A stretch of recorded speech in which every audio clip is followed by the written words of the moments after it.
is where your fluid stays.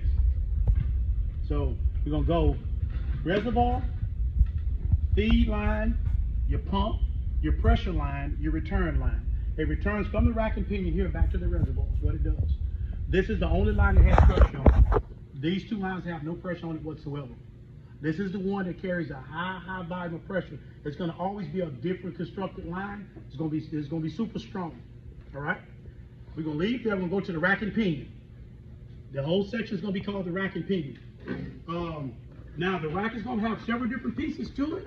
But right now we're not going to get too technical with those because I want you to be able to identify the rack and pinion. So what I'm going to do, I'm going to work my way out from the rack and pinion. You're going to have the inner tie rod boot.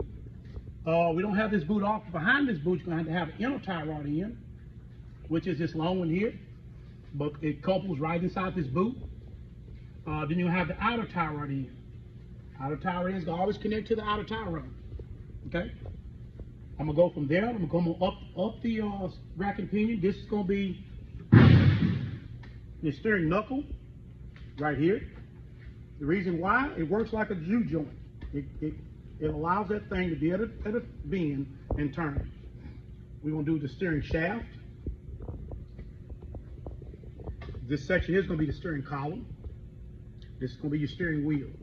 As far as we're going to go. We're not going to worry about all the ignition switch because most of that stuff is not there. But, you know, shaft to the knuckle to the rack and pinion. Steering column is one of the things you want to recognize because eventually we get around some of the newer stuff, your power steering motor is going to be mounted to steering column. Okay.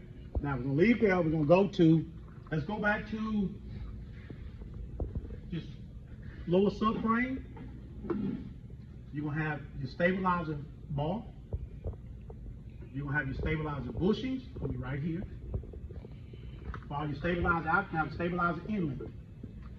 All right. Now, Mr. Ham, when this car actually, I wish we could do it because supposedly we have some jacks on the bottom. We could normally jack this thing up and show you the way the stabilizer system works. But when this tire here goes into a roll, whether it go up or down, this bar is going to pull that tire the same way. It's going to keep the car planted evenly. You know, if y'all would never remember old cars when you went to a curb and it almost turned over. You know, you could people in the car would slide over because they were just that bad, and seriously, they were just that bad. You know, you were on the curb pretty fast, and everybody sit to one side of the car. Stabilizer bars came in and eliminated that problem. Now you take the curb 100 miles an hour and still plant your car flat on the ground. Okay, so stabilizer bar, stabilizer bushing, stabilizer inlet. That's what we're going to go on those. Now, lower, we hit the lower subframe. We're going to get lower control arm. It's going to be here. That's going to be the arm that goes out to connect the spindle together. On the lower control arm, we got three parts. We got a rear bushing. We got a front bushing. All right. Down here, we had a ball joint. That's what we've been on today. We got a lower ball joint. Now, Mr. White, tell me why this car doesn't have an upper ball joint.